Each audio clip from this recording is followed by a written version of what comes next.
Title: He Confessed After 32 Years. The Tape That Solved Everything, The Forgotten Case. The box was small enough to fit in one hand, wrapped in brown evidence tape that had lost its stick. When Detective Laura Hensley found it in the back of the storage unit, she almost left it there. The label, faded and half-peeled, read, Case # 1989-47B, Confession Pending. Inside was a single cassette tape, its clear plastic scuffed and clouded by age. Someone had written on it in blue marker, "Play me when you're ready." Laura had seen hundreds of cold cases in her 15 years with the department. But something about this one, the handwriting, the message, the quiet invitation, felt heavier than most. She carried it back to her desk, dust trailing behind her like the past refusing to die. The file that matched the tape told an unfinished story. In 1989, a young woman named Emily Carter, 22 years old, disappeared from her small town of Ridgefield, Ohio. She was last seen leaving her shift at a diner near the state line. No body, no witnesses, no suspects. Only a borrowed car found 3 days later, abandoned by the river. Detectives back then had chased leads until they burned out. They questioned a coworker, a boyfriend, a drifter seen passing through. Nothing stuck. The case went cold in less than a year, sealed and shelved like thousands of others. Laura slid the tape into a refurbished recorder and pressed play. At first, only static filled the room, soft, rhythmic, like breathing through a mask. Then a man's voice emerged, low and unsteady. "My name is Michael Grady. If you're hearing this, I think it's time I told someone what I did." The sound made her freeze. He spoke slowly, each word heavy, deliberate. He said he'd been young then, 19, working road repairs near the diner. He described seeing Emily walking home alone that night. His voice trembled when he said her name, as if it had lived in his throat for decades. "She was kind to me," he said. "She gave me coffee when I couldn't afford it. I never meant for it to go that far." The recording stopped there, mid-sentence, before cutting to more static. Laura rewound it 3 times. She felt something stir, a mix of curiosity and dread. The date stamp on the cassette read August 17, 2021. That meant whoever this man was, he had recorded his confession just 4 years ago. She checked the police database. There was no record of a Michael Grady connected to Emily Carter's case. No arrests, no mentions. She typed the name into an old address search. One match appeared, Michael R. Grady, age 51, living in a retirement community less than 40 miles away. The file said he was a former construction worker with no criminal record. But when she looked up his employment history, something caught her eye. From 1988 to 1990, he'd worked for Ridgefield County Roads and Bridges. The same crew doing repairs outside the diner that summer. She leaned back, pulse rising. The tape was real. Outside, rain started tapping against the window, soft, rhythmic, like the static that had filled the office moments before. The next morning, she drove to the old diner. It was still standing, though its sign was faded and the windows were covered in dust. The new owner, a man in his 60s, told her the same story everyone in town remembered. "She disappeared on a Thursday," he said. The sheriff back then swore he'd find who did it. But after a while, people stopped asking. Laura asked if he remembered anyone named Michael Grady. He thought for a moment. "Maybe," he said. "There was a guy, quiet type. Used to come in for coffee. Sat in the corner booth near the jukebox." That booth was still there, torn vinyl patched with duct tape. The air smelled of old grease and lemon cleaner. She imagined Emily there, young and smiling, pouring coffee for strangers. Back at her office, she played the tape again. And this time, after the static, a faint second voice emerged, a whisper almost drowned beneath the hiss. "You found me, didn't you?" She froze. The first man's voice hadn't said that. This one was different, softer, trembling, feminine. The sound came from the same cassette, yet the file inventory listed it as a single-speaker confession. Laura played the ending once more. The whisper repeated, "You found me, didn't you?" The tape clicked, then ended. She stared at it for a long time, unsure which part chilled her more, the confession of a man she'd never met, or the voice of a woman missing 32 years who shouldn't have been there at all.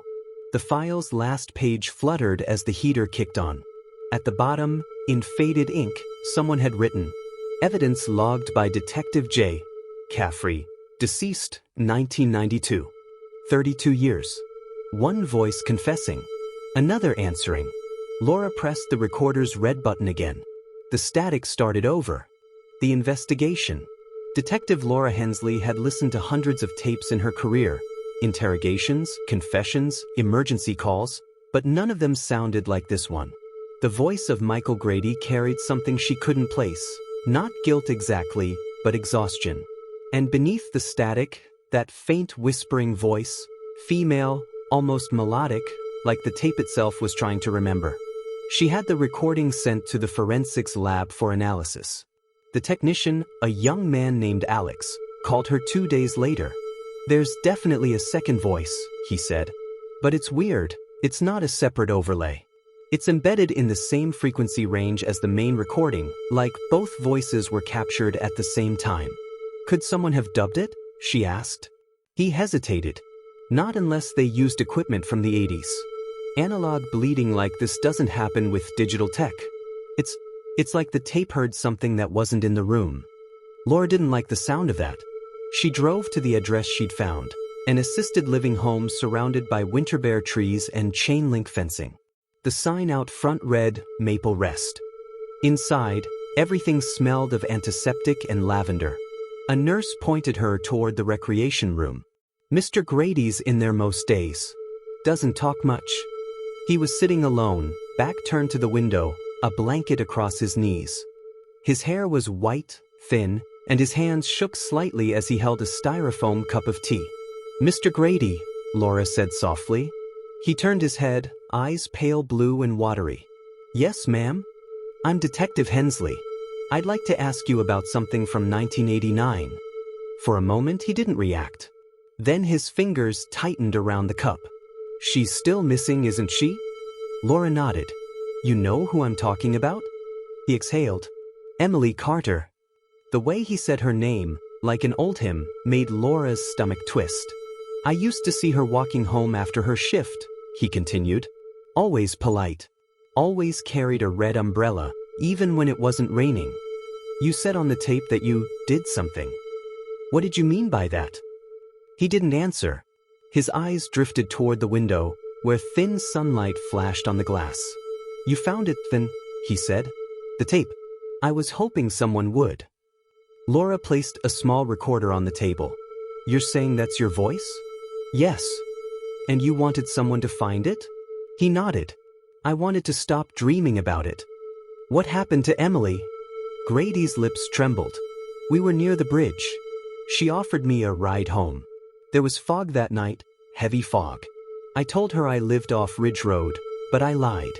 I wanted to keep talking." She smiled. "And then?" He stopped, his hands shaking. "And then? I pulled the car over. I told her I liked her. She said she had a boyfriend.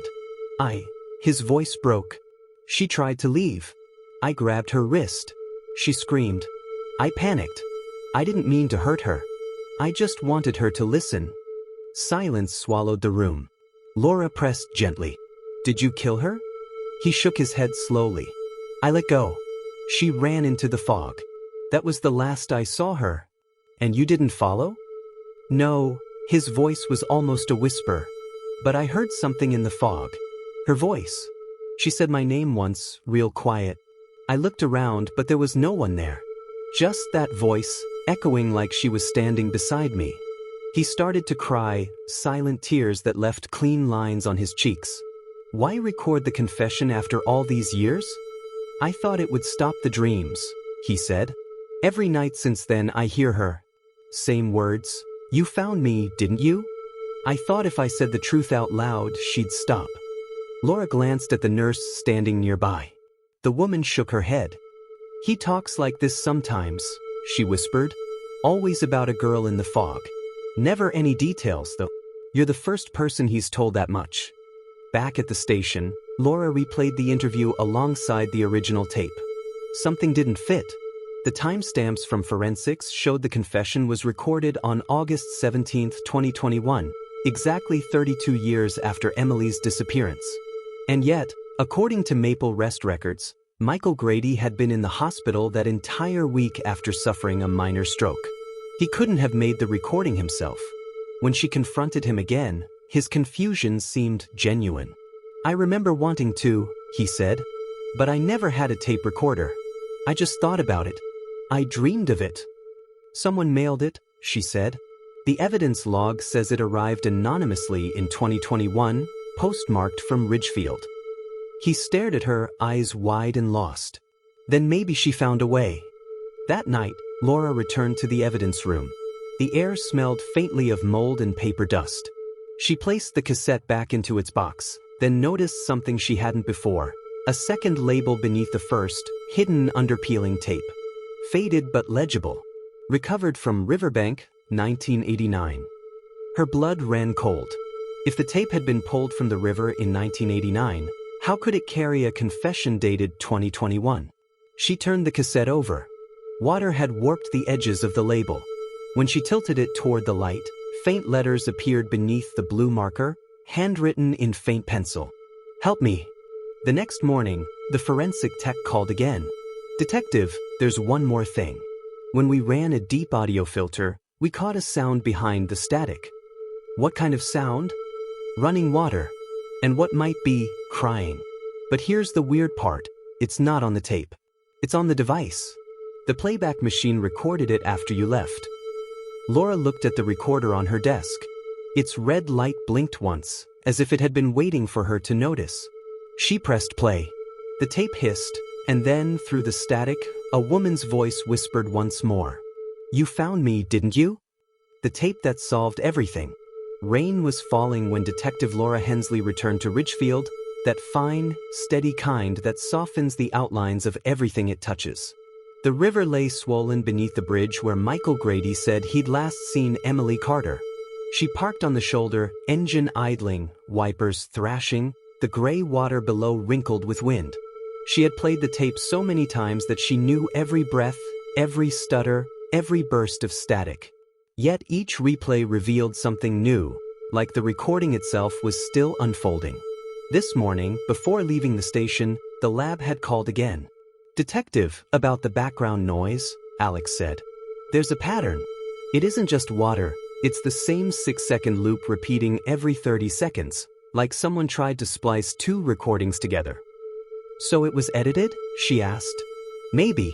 But the technology used doesn't match 2021 or 1989. The frequencies shift as if it aged twice." Now, standing by the guardrail, she held the cassette in her palm. The rain slicked it to a dull shine. A freight train rumbled in the distance. Somewhere behind her, thunder rolled like slow applause. She closed her eyes and pictured Emily's last night alive. The fog, the headlights, a frightened girl vanishing into reeds. But what if she hadn't? What if she'd fallen, struck her head, the river pulling her away before dawn? No witness. No closure. Only guilt fermenting in the mind of the one man who tried to stop her. When she drove to Maple Rest that afternoon, Michael Grady was gone. The nurse said he'd passed away during the night, peacefully in his sleep. His belongings fit in one small cardboard box. Photographs, a rusted lighter, a torn diner napkin with a single word scrawled on it, "Sorry." Back at the station, Laura opened his file again. She spread the evidence photographs across her desk, Emily's car, the riverbank, the diner, the missing person flyer that had yellowed around the edges. Everything ordinary, everything old. Yet one photograph made her pause.